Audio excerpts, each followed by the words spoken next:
요즘 텔레비에 그 백종원이라고 여러분 잘 아시죠? 여러분들은 백종원 씨를 어떻게 생각하세요? 뭐 좋아하시는 분도 있고 싫어하시는 분들도 있고 또 평가가 막 다양한 것 같습니다. 그런데 이 백종원 씨가 골목식당이라는 프로그램을 하잖아요. 그게 뭐냐면 이렇게 좀 어려운 식당, 장사가 잘 안 되는 식당에 가서 이제 코칭을 해주는 거죠. 그래서 결국에는 이제 그 식당들이 대박이 나서 아주 장사가 잘 되고 이런 것들을 우리가 텔레비를 봤어요. 그런데 이제 백종원 씨가 요즘에 다시 예전에 그런 어떤 컨설팅을 해주고 이렇게 도움을 줬던 식당들을 돌아다니는 지금 또 프로그램을 진행하고 있나 봐요. 근데 저도 지금 뭐 그걸 텔레비를 정확하게 본 적은 없는데 요즘 계속 나오는 내용이 뭐냐면 백종원 씨가 그 컨설팅을 해줬던 업체들을 딱 찾아갔는데 매우 실망했다. 화를 내더라. 그러니까 왜 그런가 봤더니 백종원 씨가 처음에 가르쳐 준 대로 하지 않는 거예요.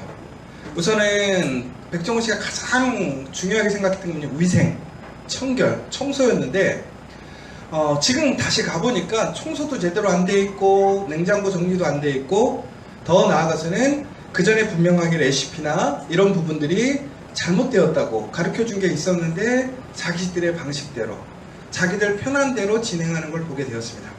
그래서 이제 백종원 씨가 너무 화가 나가지고 결국에는 내가 언제 이렇게 가르쳐 줬냐. 그리고 사람들한테는 그렇게 얘기한대요. 이거 다 백종원 씨가 가르쳐 준 거라고. 자기가 하는 건데도 불구하고. 그래서 백종원 씨가 화가 나서 내 이름 쓰지 마라. 이제 간판 떼라. 이제 영업하지 마라. 이런 식으로까지 얘기를 했다고 해요. 그래서 이제 나중에 결론은 그랬대요. 그 주인이랑 백종원 씨가 막 서로 울면서 해피엔딩으로 다시 열심히 잘하겠다. 이런 얘기들을 했다고 해요. 근데 저는 한번 백종원 씨를 좀 생각을 해보는 거죠. 왜 이러고 다니까? 백종원 씨가 생각보다 부자예요. 엄청 부자예요. 원래 집이 부자였다가 또 워낙 수완이 좋아서 또 20대 후반에 벌써 사업으로 해가지고 많은 돈을 벌었죠. 거기다가 지금 그분이 하고 있는 체인점만 해도 어마어마하게 많거든요. 또 호텔도 갖고 있고요. 알고 봤더니 외국에도 체인들을 운영하더라고요. 그래서 매우 많은 재산을 갖고 있어서 이미 매우 바빠요. 굳이 그렇게 다니지 않아도 이제 이름은 많이 알려줬고 오히려 그것 때문에 더 많은 피해와 오히려 시달림을 당할 수도 있거든요. 그런데 왜 그렇게 그런 식당들을 찾아다닐까? 결국은 이런 것 같아요. 백종원 씨는 음식을 사랑하는 것 같아요. 보면 이제 먹는 거 되게 좋아하거든요. 그다음에 두 번째는 뭐냐면 그 요식업 자체에 대한 애착이 있는 것 같아요. 자부심도 있고 사랑도 있는 것 같아요. 근데 그게 저도 좀 보면 마음이 가는 게 저는 이제 교회를 개척하거나 교회를 이렇게 무엇인가 준비하는 사람들을 보면 이상하게 저도 마음이 가요. 도와주고 싶고 제가 뭐 도와줄 건 없지만 백종원 씨는 아니지만 그럼에도 불구하고 백종원 씨처럼 누군가가 나의 도움이 필요하다고 하면 언제든지 가서 도와주고 싶고 또 더 나아가서는 내가 도와줄 수 있는 부분들 또 그 사람들에게 최소한 내가 도울 수 있는 부분들. 그래서 우리가 지금 이렇게 뭐 인큐베이팅을 해서 지저스 커피를 위탁을 한다든가 혹은 오늘 우리가 오후에 예배를 드리고 있는 팀들이 있잖아요. 그 팀들한테 우리가 예배를 드릴 수 있게끔 해준다라는 거. 근데 솔직히 우리도 솔직히 불편하고 힘들잖아요. 그럼에도 불구하고 가장 그 시작은 이거 같아요. 그런 마음인 것 같아요. 그런데 이게 참 열정만 갖고 되는 건 아닌 것 같아요. 모든 것에는 기본을 지키는 끈기 있는 그 마음이 지속이 돼야 되는 것이죠. 그게 무너지면 전국에는 아무것도 안 되는 거죠. 그래서 백종원 씨가 계속 요청하는 게 뭐냐면 기본을 지켜라. 중심을 놓치지 말라 이 얘기를 하는 거예요. 여러분들 이제 우리가 공간을 같이 활용하다 보니까 여러 가지 이제 마음에 안 들거나 불편한 부분들이 있으실 거예요. 저도 눈에 보이니까. 근데 저는 제일 마음에 안 드는 게 있었어요. 뭐였냐면 청소가 제대로 안 되는 거예요.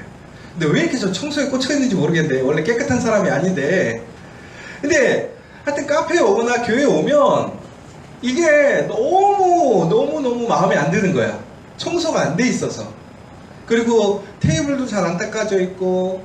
그런데 우리 우찔리 전사님네 코람대교 교회가 아주 열심히 해요. 요즘에. 그리고 사람들 더 많이 늘었어. 줄지 않고. 사람들한테 물어보면 참 열심히 한대요. 근데 이제 사람들도 조금씩은 얘기해.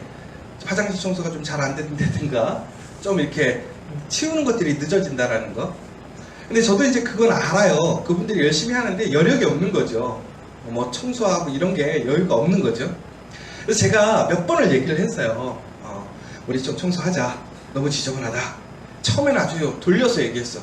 그러다가 잘 못 알아먹어서 직접적으로 얘기했어. 그러다가 아예 공식적으로 얘기를 했어.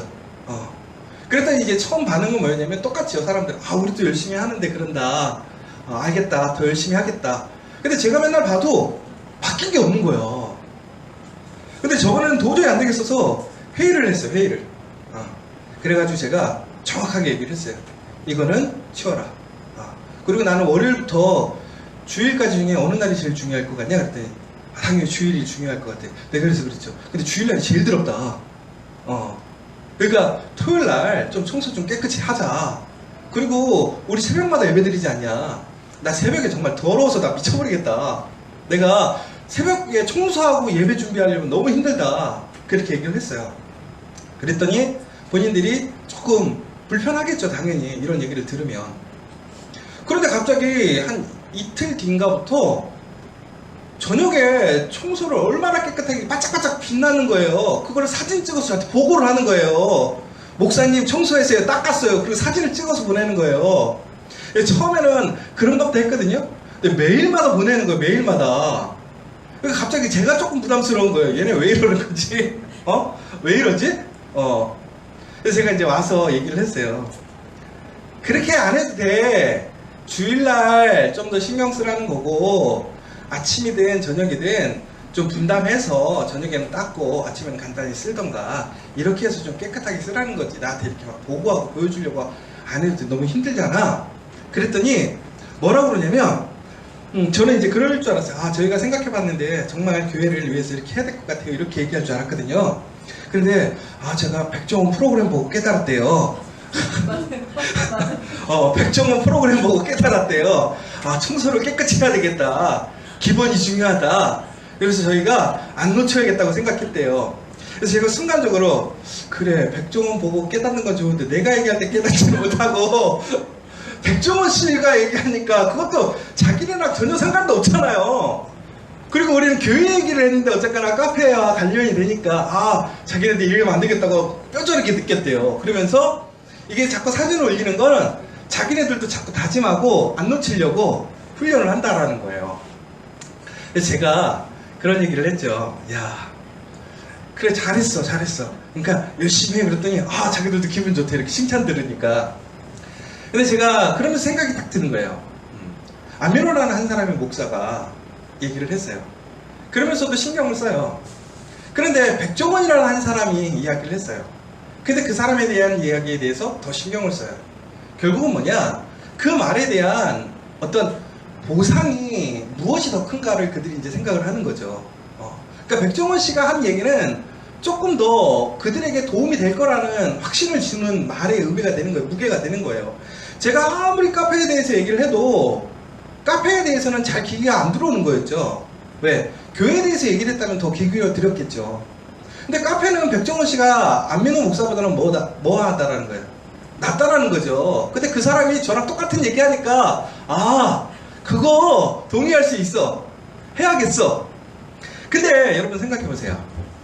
그 이야기가 아무리 맞지만 얼마나 힘들겠어요. 그쵸? 매일 청소하는 게 저녁마다. 거기다 여기가 지금 저희가 이제 클로징 시간이 늘었잖아요. 평상시에는 10시, 주말에는 11시에 클로징을 해요. 이 청년들이. 그러면 청소까지 하려면 몇 시가 되겠어요? 거기다가 막 광을 내가지고 제가 나중에 사진 보여드릴게요. 빛이 나요. 반짝반짝. 그런데 여러분, 우리가 무엇인가를 얻기 위해서는 이처럼 희생하고 수고를 해야 돼요. 그런데 우리가 이렇게 희생하고 수고하는 이유는 뭐예요? 그거에 따른 보상이 있다는 거죠. 피드백이 있으니까 당연히 우리는 어떻게 하는 거예요? 그거를 열심히 하는 거란 말이에요. 오늘 예수님께서는 우리에게 이렇게 얘기를 하세요. 마태복음 19장 27절 30절에 보면 예수님의 제자들이 이렇게 얘기하거든요. 예수님, 우리가 모든 걸 다 버리고 예수님 따랐습니다. 그런데 우리가 예수님 이렇게 수고하며 포기하며 헌신해서 주님 따랐는데 우리가 뭘 얻을 수 있죠? 그러자 예수님께서 뭐라고 그러셨죠? 내 이름을 위하여 집이나 형제나 자매나 부모나 자식이나 전토를 벌인 자마다 여러 배를 받고 또 영생을 상속하리라 라고 얘기를 하셨어요. 결국 예수님께서는 예수님을 위해서 예수님의 말씀에 순종해서 수고하고 힘쓴 사람들에게는 분명히 그거에 따르는 상급이 있다는 것을 이야기해 주시는 거예요. 그런데 오늘 저희가 이제 그 상급이 무엇이냐에 대해서 더 구체적으로 얘기를 하겠지만, 우선은 우리가 정말로 보상을 받기를 원한다면, 무엇인가 상급을 받기를 원한다면 우리가 포기할 것이 있어야 된다는 거예요. 포기할 것이 있다라는 거죠. 그래서 예수님께서 얘기하는 거는 세 가지의 포기를 얘기하시거든요. 첫 번째가 뭐냐면 가정, 두 번째가 가족, 세 번째가 나의 모든 소유를 포기하고 예수를 따르라는 거였어요. 그러니까 결국은 뭐냐면 버리는 것이 중요한 것이 아니라 이 핵심은 뭐죠? 우선순위가 무엇이냐라는 거예요. 가족보다 예수님이 우선이냐, 내가 가진 소유보다 예수님이 우선이냐, 내가 사랑하는 사람보다 예수님이 우선이냐, 이 얘기를 한 거죠. 존국에는 예수님의 그 말씀에 예수님의 우선순위를 두는 사람들이 존국에는 예수님께 상급을 받게 된다는 거예요. 그러려면 포기해야 된다는 거죠.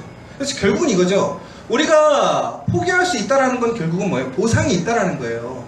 여러분, 우리가 예수를 믿는다라고 하는 것은 결국이 뭐예요? 구원이라는 그 보상을, 상급을 바라고 우리는 이 자리에 있는 거예요.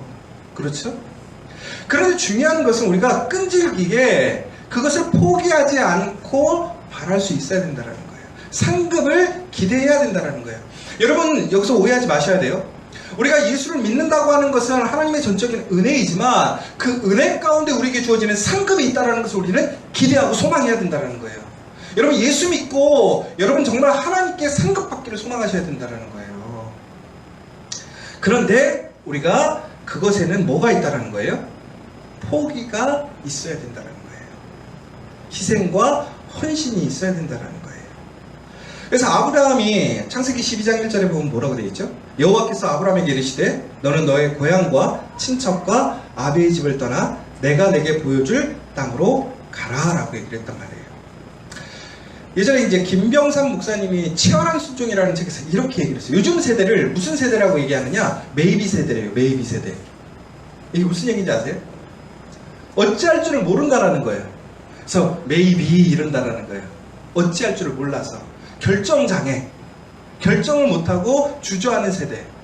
그런데 여러분, 이게 단순히 우리 청년들의 문제만이 아니라는 거예요. 이 세대만의 문제가 아니라는 거예요. 요즘 여러분들 어떠세요? 무엇인가 결정할 때 정말 아주 강력하게, 정확하게, 아주 단순하게 결정하세요? 여러분, 뭔가 결정하려면 많이 복잡하지 않아요? 이것도 걸리고 저것도 걸리고 이것도 생각나고. 안 그러세요? 여러분, 모든 결정이 클리어해요? 단순해요? 아니거든요. 요즘 세태가 그렇다라는 거예요. 요즘 세상이 그렇다라는 거예요. 근데 여러분, 다니엘이 포로로 끌려갔을 때 그 친구들과 그들이 제일 먼저 했던 게 뭐였냐면 뜻을 정하여 라고 나와 있어요. 뜻을 정하여. 그리고 그들이 어떻게 하기로 했어요?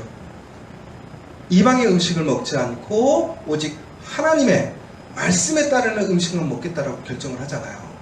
그러면서 그들은 어떠한 제한과 위협이 와도 어떻게 했어요? 물러서지 않고 오히려 그들의 결정을 증거하고 보여주려고 힘썼다는 거예요. 그래서 결국엔 어떻게 됐어요? 그들의 뜻을 정함으로 인하여 저항이 있었죠. 위협이 있었죠. 어려움이 있었죠. 그러나 그들은 결국엔 어떻게 됐어요? 하나님의 상급을 받았어요. 그래서 종국에는 다니엘이 어떻게 되는 거예요? 두 나라를 거쳐서 총리가 되잖아요. 하나님의 사람으로 사용되어지잖아요. 여러분, 예전에 보면요, 우리가 예전에도 저는 이영훈 목사님이 예전에도 그때 한번 얘기했던 그 얘기가 기억이 나요. 우리 기독교인들은 기본적으로 술 담배를, 특히 이제 한국 교회는 그렇잖아요. 술 담배를 안 하는 거를 되게 운한 얘기로 좋은 경건한 모습이라고 얘기를 한단 말이에요. 그렇죠? 그런데 그 경건한 모습들을 예전에는 막 영웅담이 많았어요. 내가 술자리를 어떻게 피했느냐, 술을 어떻게 안 먹었느냐, 뭐 이런 얘기들을 많이 했잖아요. 근데 예전에 이영훈 목사님이 얘기해 주셨던 게 어떤 외국에서 이제 공부를 하고 들어왔던 청년이 증권회사에 딱 들어갔는데 회식을 하는 거죠. 그날 이제 그 청년이 새로 왔다고 이제 그 팀들이 정말 좋은 술집에 가서 그 친구를 환영식을 해준 거예요. 그럼 이제 술을 딱 따른 다음에 다 뭘 할까요? 건배를 하는 거죠. 건배를 한 다음에 어떻게 해야 돼요? 우리나라는 완샷 해야 되잖아요. 그쵸? 근데 그 술도 어떻게 하냐면 우리 상준이 아빠도 있겠지만 폭탄주, 그죠? 보통 회식 때 그런 거 하죠? 아니 그러니까 우리 상준이 아빠는 그래서 술 안 마십니다 그러다는데 훌륭하신 분이에요. 훌륭하신 분. 우리 그 박준영 청년이 처음에 학교를 갈 때 그 고민을 얘기를 했어요. 뭐라고 물어보냐면 선생님들이 면접을 보는데 이랬대요. 교회를 다니냐 그래서 교회를 다닌다 그랬더니 우리는 회식을 하는데 되게 중요하게 생각하고 술을 많이 먹는데 술을 먹을 수 있겠습니까 안 먹겠습니까 그랬대요. 그래서 우리 준영 청년이 뭐라고 하는지 아세요? 저 술을 안 먹는데 그랬더니 갑자기 면접관들 얼굴 색깔이 싸해지더래요. 우리 준영 청년이 그래서 어떻게 했을까요? 딱 그걸 눈치를 채고 상황 봐서 이랬더니 또 갑자기 그 면접관들이 싹 웃더래요. 이게 쉬운 게 아니란 말이에요. 우리가 아무리 의지가 있어도 왜?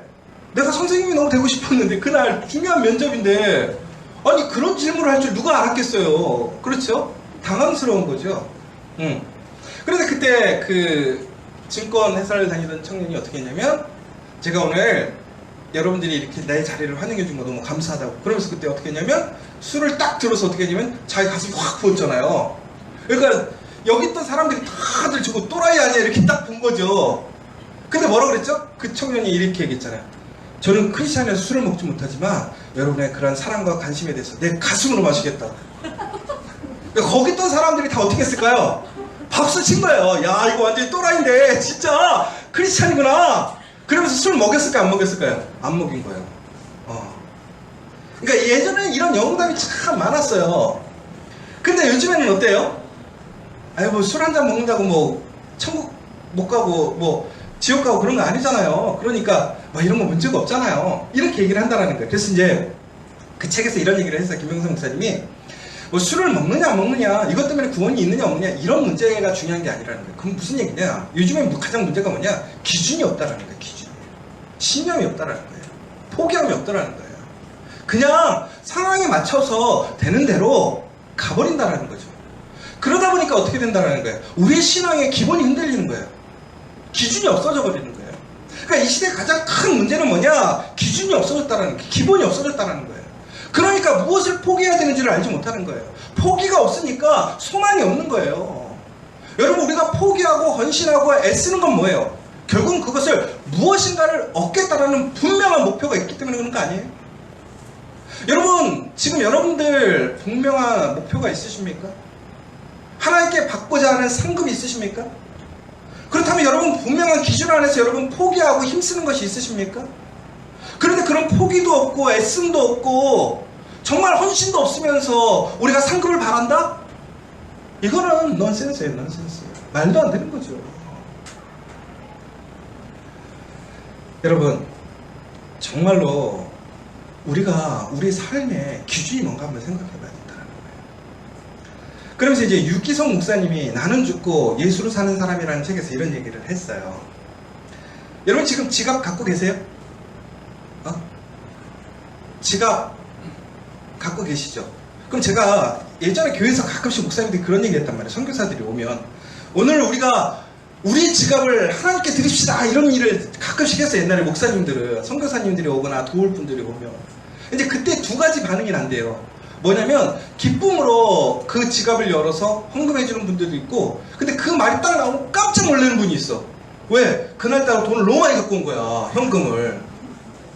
근데 이제 또 그런 경우도 있잖아요. 뭐 돈을 치러야 되는 것도 있고 막 그런 케이스가 많잖아요. 솔직하게 우리가 뭐 비즈니스적인 문제들도 있고 저희 같은 경우도 오늘도 휴가 가는데 만약에 그런 사태가 생기면 어떻게 되죠? 오 대박인 거죠. 야 이거 휴가 못 가는데? 이러면 이렇게 되는 거죠. 그런데 여러분 그 부분에 있어서 우리가 고민해야 될 게 뭐냐면 지금 우리가 그것을 헌금할 것인가 말 것인가에 대해서 우리는 되게 주저할 거란 말이에요. 고민할 거란 말이에요. 그렇죠? 여러분 목사님이 만약에 강대상에 나와서 오늘 이렇게 불쌍하고 아니면 정말 귀한 일을 하는 사람들 우리가 도웁시다.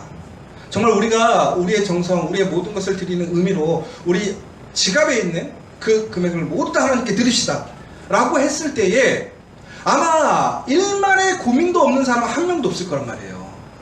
저도 만약에 액수가 크면 클수록 어떻게 된 거죠? 이걸 다 넣어야 되나 말아야 되나, 그러면서 아마 그런 생각했겠죠. 목사니까 나는 좀 본을 보여야 되니까 내야 되겠지. 뭐 여기 계신 분들 집사님이면 나도 집사니까 그래도 해야 되겠지. 우리 청년들은 어떻게 해야 될까, 뭐 이렇게 생각할 수도 있겠죠. 근데 중요한 거는 이런 얘기를 했어요. 이제 유기성 목사님이 이렇게 얘기를 한 거죠. 여러분, 그런데 지금 제가 여러분들에게 그것을 헌금하라고 얘기하고 싶은 이야기가 아니라, 여러분 그 금액이, 그 돈이 다 누구 거냐 이거예요. 여러분, 우리 고백은 항상 뭐라고 그러죠? 나의 모든 것이 누구 거라고 그래요? 하나님의 것이라고 얘기해요. 나의 가정도 하나님의 것, 나의 일도 하나님의 것, 내 지갑에 있는 돈도 누구 거예요? 하나님의 것.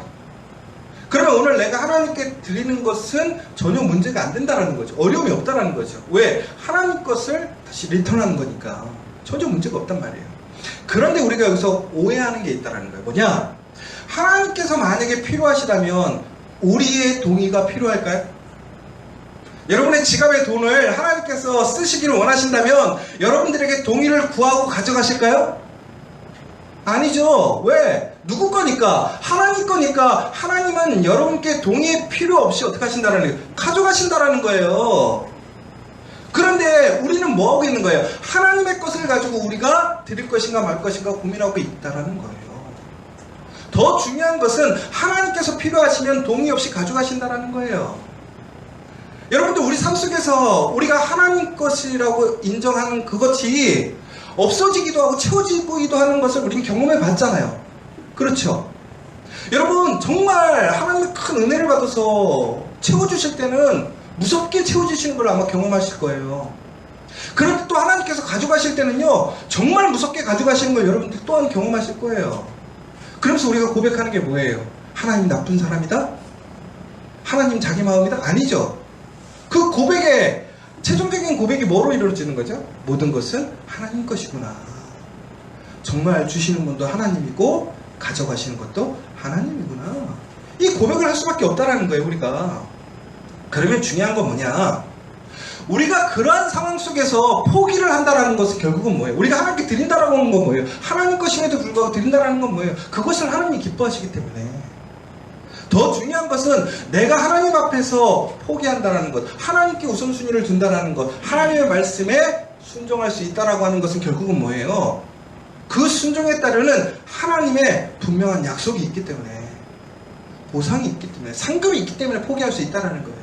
포기할 수 있는데 아무것도 없다? 그러면 하지 말아야죠.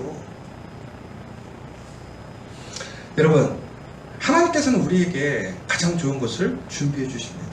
예비하시는 거죠. 그런데 이 보상이라는 것은 어찌 보면 예비하심일 수도 있어요. 그런데 우리는 그 길을 갈 때 보면 매우 낯선 길이에요. 경험해보지 못한 길이죠. 불편한 길일 거예요. 그러나 여러분, 그 불편하고 낯선 길, 갈등이 있는 그 길 앞에서 여러분 기억하시라는 거예요. 하나님의 예비하심이 있다라는 거, 하나님의 상급이 있다라는 걸 기억하시라는 거예요. 그리고 우리는 하나님의 말씀의 기준을 곤고히 세워서 어떻게 해야 된다는 거예요? 그 길로 나아가야 된다는 거예요. 여러분, 그러면서 다윗이 우리에게 그 모습을 보여주는 거예요. 사울과 다윗이 이제 왕권을 놓고 치열한 경쟁을 하게 됩니다. 그런데 이제 중요한 것은 이미 사울이 왕이 된 거죠. 그리고 다윗을 그 다음에 왕으로 세우신 거예요. 그래서 사울은 어떻게 된 거죠? 다윗을 죽이려고 합니다. 그래서 다윗은 결국에는 도망다니잖아요. 그런데 다윗은 이미 여러 번 나오지만 사울이 다윗을 죽이려고 했을 때에 다윗은 사울에게 저항하지 않았어요. 이미 뛰어난 능력이 있고요, 많은 사람들의 지지를 받았죠. 반란을 일으키면 이미 뒤집을 수 있는 상황이었지만 그럼에도 불구하고 다윗은 어떻게 했죠? 항상 피하고 도망다녔다라는 거예요. 왜? 하나님의 신실하신 예비함을 믿었다라는 거예요. 하나님이 주시기로 약속하셨다라는 것은 결국은 하나님의 방식으로 채워주실 것을 믿었다라는 거예요. 그래서 그는 그의 삶 속에서 포기했어요. 희생했어요. 헌신했어요. 더 나아가서 여러분, 다윗이 이제 사울과 동굴에서 만나는 그 장면을 기억하십니까? 사무엘상 24장에 보면 그 그렇죠? 엔게디에 가가지고 엔게디 동굴에 들어가잖아요. 그랬는데 그 사울이 쫓아온다는 이야기를 듣고 다윗과 다윗을 따르는 군사들이 그 굴속에 숨었는데 하필 사울이 화장실 가려고 혼자 그 동굴에 들어왔었다가 다윗이 어떻게 하죠? 그 사울을 죽일 수 있는 그 순간 죽이지 않았어요. 그래서 다윗의 부하들은 뭐라고 그랬어요? 이거는 하나님이 주시는 기회다. 하나님이 인도해 주신 역사다. 어떻게 사울이 우리 굴 안에 들어올 수 있느냐? 이건 하나님의 뜻이다. 죽여야 된다. 근데 다윗이 뭐라고 그랬죠? 아니다. 오히려 이것은 하나님의 말씀, 하나님의 권위를 지켜주기 위해서 사울을 건드리면 안 된다. 왜? 사울이 누구냐? 하나님이 기름 부으신 사람이다. 그런데 기름 부으신 사람을 어떻게 사람이 잘라낼 수 있고 내릴 수 있겠느냐? 오직 그것은 하나님만이 할 수 있다는 거예요. 결국은 다윗은 뭐예요? 지금의 문제와 어려움을 한 번에 해결할 수 있었어요. 그런데 뭐 한 거예요? 포기한 거예요. 왜? 포기해도 하나님의 약속이 이루어짐을 믿었으니까. 그것에 따른 올바른 판단, 행동이 더 좋은 것을 보상해준다는 믿음이 있었으니까. 전국에는 어떻게 됐어요? 다윗이 사울을 살려주잖아요. 그리고 옷자락 살짝 잘랐는데 나중에 뭐라고 되죠? 오히려 사울이 다윗의 그 옷자락 조금 자른 것 때문에 마음에 가책을 느꼈다는 거, 불편함을 느꼈다는 거예요. 그래서 사울에게 나갔을 때 뭐라고 얘기하냐면 사울을 부르잖아요. 내가 오늘 당신을 죽일 수 있었지만 나는 당신을 죽이지 않았습니다. 왜? 당신은 하나님이 기름 부으신 왕이니까. 나는 나에게 기회가 왔지만 나는 나의 기회를 포기했습니다. 나는 나의 것을 포기했습니다. 왜? 하나님의 계획과 하나님을 신뢰하니까. 종국은 누가 왕이 됐어요? 다윗이 왕이 됐어요. 무엇대로? 하나님의 말씀대로. 다윗이 왜 포기할 수 있었어요? 그 기회를 왜 외면할 수 있었죠? 하나님의 분명한 보상이 있음을, 약속이 이루어짐을 믿었기 때문에 그렇다는 거예요. 여러분, 그런데 여러분 이것을 분명히 기억하십시오. 하나님의 약속, 그 보상은 결국은 우리의 믿음을 통해서 이루어지지만 그 믿음이라는 것은 우리의 행동을 통해서 증거가 된다는 거예요. 이 본문의 내용이 이 사무엘상 24장이 유대교회사라는 이제 책에 보면 이렇게 나오거든요. 이렇게 얘기를 하고 있습니다. 모든 사람을 그들의 행동을 보고 판단하십시오. 이게 이제 다윗이 사울에게 다시 외치는 이야기를 좀 유대인들에게 전하는 이야기식으로 바꾼 거예요. 왜냐하면 증상은 사람을 왜곡시키거나 그의 행동은 그가 어떤 사람인가를 보여주는 가장 정확한 척도가 되기 때문입니다. 사람의 말은 진실일 수도 있고 거짓일 수도 있으나 인간의 행동은 속일 수가 없습니다. 그러므로 왕께서는 왕에 대해서, 나의 집에 대해서 취해온 저의 태도를 보시고 저를 믿으시기 바랍니다. 그러니까 다윗이 사울에게 얘기했던 건 뭐냐면 말을 믿지 말고 행동을 보고 판단해 달라는 거예요. 근데 내가 당신에게 하는 행동이 뭐냐 이거예요. 나는 당신을 해할 마음이 없다라는 거예요. 당신을 존중하고 있다라는 거예요. 그럼 여러분 한번 상황을 좀 바꿔보자고요. 하나님 앞에서 우리는 하나님을 신뢰한다고 그래요. 하나님 앞에 나는 포기할 수 있다고 얘기해요. 하나님을 따라가겠다고 얘기해요. 그런데 우리의 말의 증거가 되는 건 결국은 뭐예요? 우리의 행동이에요. 여러분, 그럼 우리의 행동을 통해서 여러분들은 정말로 하나님을 믿고 신뢰함을 여러분 끈질기게 보여주고 있습니까? 우리의 행동이 정말로 나를 하나님을 위해 포기하고 있다는 것을 증거하고 있습니까? 왜 나에게 하나님의 보상이 없을까요? 상급이 없을까요? 내 행동을 돌아봐야 돼요. 나는 정말로 하나님을 향해 행동하고 있는가? 그래서 오늘 읽으신 야고보서 1장 12절에는 뭐라고 나와 있죠? 하나님을 사랑하여 시련을 견뎌낸 자는 생명의 면류관을 받는다. 하나님을 사랑하여 시련을 견뎌낸 자는, 시련을 견뎌냈다는 게 결국은 뭐예요? 포기한 거예요. 헌신한 거예요. 끝까지 하나님의 약속을 믿은 거라는 거예요. 그들에게 무엇이 주어졌다는 게 생명의 면류관이 주어졌다는 거예요. 면류관이라는 건 뭐예요? 상급이에요. 여러분 여기서 정말 중요한 게 뭔지 아세요? 면류관이라는 것은 결국 뭐냐? 우리가 경기에 참여했을 때 경기를 마친 자, 더 나아가 그 마친 자에게 주어지는 우승의 트로피라는 거예요. 그러니까 여러분, 우리가 하나님의 상급을 받으려면 어떻게 해야 돼요? 경기에 참여해야 된다는 거예요. 그럼 이게 무슨 얘기예요? 우리가 하나님의 말씀에 그 길에 서야 된다는 거예요. 시작도 안 했다면 우리에게는 상급이 없다는 거예요. 근데 여러분 기뻐하십시오. 여러분들은 하나님을 믿잖아요. 예수님을 믿잖아요. 오늘 그 경기에 참여한 자라는 거예요. 여러분들은 이미 자격을 얻은 거예요. 그럼 여러분들이 해야 할 일은 뭐예요? 이것을 끝까지 완주하는 거예요. 견뎌내는 거예요. 결국에는 어떻게 하는 거예요? 하나님의 상급을 받는 거예요. 그것이 우리의 사명이라는 거예요. 그 사람들에게 복을 주시겠다고 하는 거잖아요. 그런데 마태복음 24장 12절에 보면 이렇게 나와 있어요. 불법이 성함으로 많은 사람의 사랑이 식어지리라. 그러나 끝까지 견디는 자는 구원을 얻으리라. 왜 우리가 끝까지 못 가는 줄 아세요? 사랑이 식었대요. 많은 사람이 사랑이 식었대요. 많은 사람. 근데 여러분 여기서 되게 중요한 포인트가 이거예요. 많은 사람이라고 하는 것이 이 포인트에서 많은 사람들을 누구를 얘기를 하는 걸까요? 세상 사람들을 얘기할까요? 아니면 교회 공동체를 얘기할까요? 많은 사람들의 사랑이 식어갔대요. 그래서 결국에는 구원을 얻지 못한다는 거예요. 그래서 끝까지 그 사랑을 포기하지 않고 그 사랑에 참여하는 사람이 어떻게 한다는 거예요? 상급을 받는다고 하는데 이 많은 사람들이 지칭하는 건 결국은 세상 사람을 얘기하는 게 아니라 교회 공동체를 얘기하고 있어요. 왜 그러냐면 헬라어로 보면 이 사랑이라는 게 뭐라고 나와 있을까요? 아가페라고 나와 있단 말이에요. 여러분 사랑이라는 게 세 가지의 의미로 되어 있잖아요. 헬라어로 보면 필레오, 아가페, 그다음 또 뭐 있어요? 에로스잖아요. 그렇죠?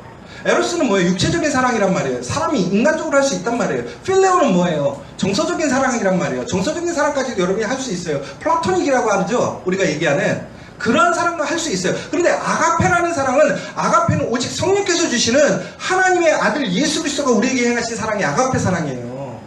그런데 그 아가페 사랑을 누구에게 행하라고 했냐면 세상 사람들에게 행하라고 한 것이 아니라 믿음의 공동체에게 행하라고 했단 말이에요. 결국은 무슨 얘기예요? 아가페 사랑이라는 건 오직 그리스도인 공동체만 행할 수 있고 하나님의 자녀들만 행할 수 있다는 거예요. 그런데 하나님의 자녀들이 뭐 했다는 거예요? 사랑을 어떻게 했다는 거예요? 잃어버렸다는 거예요. 사랑하지 않는다라는 거예요.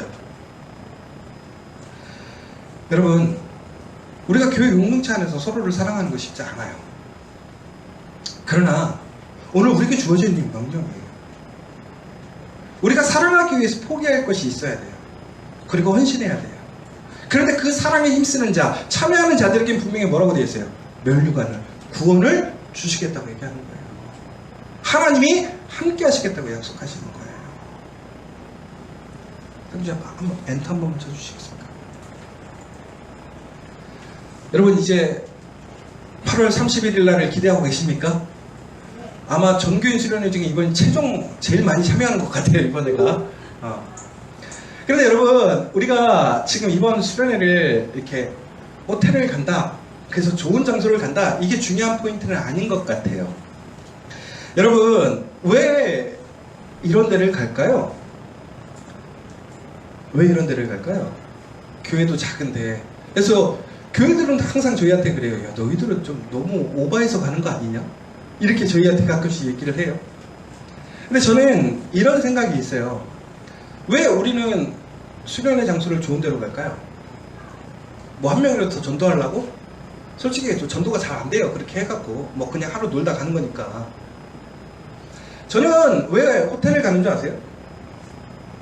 저희의 기본을 높인다고 생각해요. 이게 무슨 얘기냐면 저는 항상 그러거든요. 제가 누리는 거를 우리 교인들도 누려야 된다고 생각해요. 무슨 소리인지 아세요? 나의 기본이 우리 교인들과 같이 가야 된다고 생각한다고요. 그러면 우리 교회 안에서 가장 중요한 게 뭐냐면, 여러분들은 잘 모르시겠지만 저는 주일날 우리 교인들에게, 우리 커피와 교회 교육자들은 혹은 이 일에 참여하고 있는 사람들은 가장 좋은 것을 주일날 함께 나누려고 힘쓰고 있어요. 어떠한 순간에도. 왜? 나의 사랑하는 공동체이니까, 가족이니까. 가족이니까 어떻게 해요? 내가 누리는 거 같이 누려야 된다고 생각하는 거예요. 우리니까, 하나니까, 가족이니까. 그런데 이거에 따른 비용도 많이 들고 어려움도 있어요. 그런데 그 부분을 함께 참여해서 쉐어링하고 나눠주니까 같이 갈 수 있는 거예요. 여러분, 결국엔 이거예요. 우리가 그리스도의 사랑을 받았다고 하는 것은 결국은 함께 나누는 거예요. 근데 함께 나눌 때는 거기에 대한 희생과 헌신이 있어요. 그런데 그 희생과 헌신이 결국은 그 한 사람보다 더 귀하지 않다라는 거죠. 그러니까 종국에는 우리가 이번 수련회를 가는 이유는 뭐냐? 여기 있는 여러분들이 한 사람 한 사람들이 너무나 존귀하기 때문에, 함께하고 싶기 때문에 같이 가는 거예요. 고로 여러분 31일 날 아직 참여하기를 결정하지 못하시거나 일들이 있으신 분들이 있다면, 권희 씨를 이렇게 막 일부러 하는 건 아니고요. 여러분들 정말로 함께 할 수 있도록 다시 한번 하셔서 정말 그 시간이 은혜의 시간, 또 귀한 나눔의 시간이 되었으면 좋겠고, 무엇보다 다시 하나 되는 시간이 되었으면 좋겠어요. 그리고 무엇보다 제가 이제 이날 같이 가면 제가 이제 식사하는 자리가 갈 텐데, 좋은 자리로 갈 텐데, 저녁 시간에는 라운지로 갈 거예요. 근데 라운지에 가보면 되게 재밌는 게 하나 있어요. 뭐냐면 이제 일반 사람들이 같이 호텔을 이용하다 보니까 거기 라운지에는 이제 술도 마음대로 있어요. 마음대로 먹을 수 있어요. 와인도 종류별로 다 있고 샴페인도 있고 다 있을 거예요. 우리가 어디까지 먹어야 될까요? 포도주까지는 먹어도 돼요? 성찬하니까? 아니, 포도주 한 잔은 뭐 스테이크 먹으면서 와인 한 잔 정도는 우리 평상시에도 하니까 뭐 괜찮지 않을까? 근데 여기서 이제 오늘 설교의 처음에 본문으로 가는 거예요. 우리의 기준이 과연 뭘까? 솔직히 우리가 가서 포도주 한 잔 먹는다고 문제 됐겠어요? 그것 때문에 교회 뭐 이단식이 걸리겠어요? 아무도 모르겠죠.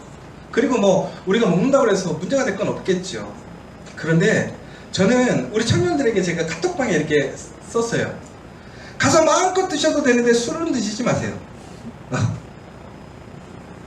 남전도에게도 마찬가지예요.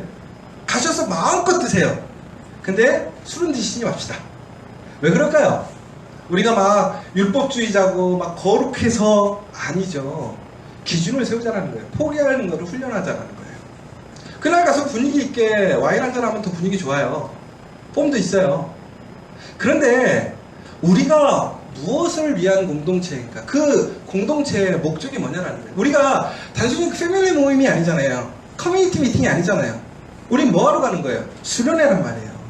이날의 가장 핵심 포커스는 누구예요? 하나님이잖아요. 그 안에서 하나 되는 가족이잖아요. 그 안에서 하나 되려니까 더 좋게 뭐 술 한잔 하는 것도 좋지요라고 생각할 수도 있겠지만, 오히려 우리는 이런 상황에서 우리의 기준을 세우고 포기하지만 그럼에도 즐길 수 있고 편안할 수 있는 모습들을 훈련하는 시간이 돼야 된다는 거예요. 그런데 오히려 그거보다 더 큰 상급이 많을 거예요. 더 큰 보상이 많을 거예요. 그걸 누릴 수 있어야 돼요. 그것을 경험하는 시간이 되었으면 좋겠어요. 여러분, 결론은 이거예요. 여러분, 끈질기게 하나님의 말씀을 지켜가는 여러분들이 됐으면 좋겠어요. 그러기 위해서는 어떻게 해야 돼요? 하나님의 상급이 있음을, 보상이 있음을 기억하십시오.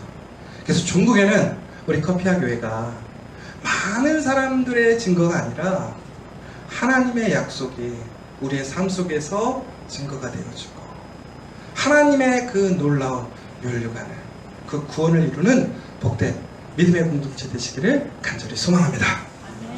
이 시간 우리 함께 기도하도록 하겠습니다. 오늘 이 시간 우리 함께 기도할 텐데요. 여러분, 다시 한번 여러분들 스스로가 정말 끈질기게 나는 하나님의 보상을 소망하며 믿음의 행동을 하고 있는지, 내 삶의 기준과 기본은 무엇인지 다시 한번 깊이 있게 생각하는 시간이 되었으면 좋겠습니다. 우리 조용히 기도하며 묵상하도록 하겠습니다.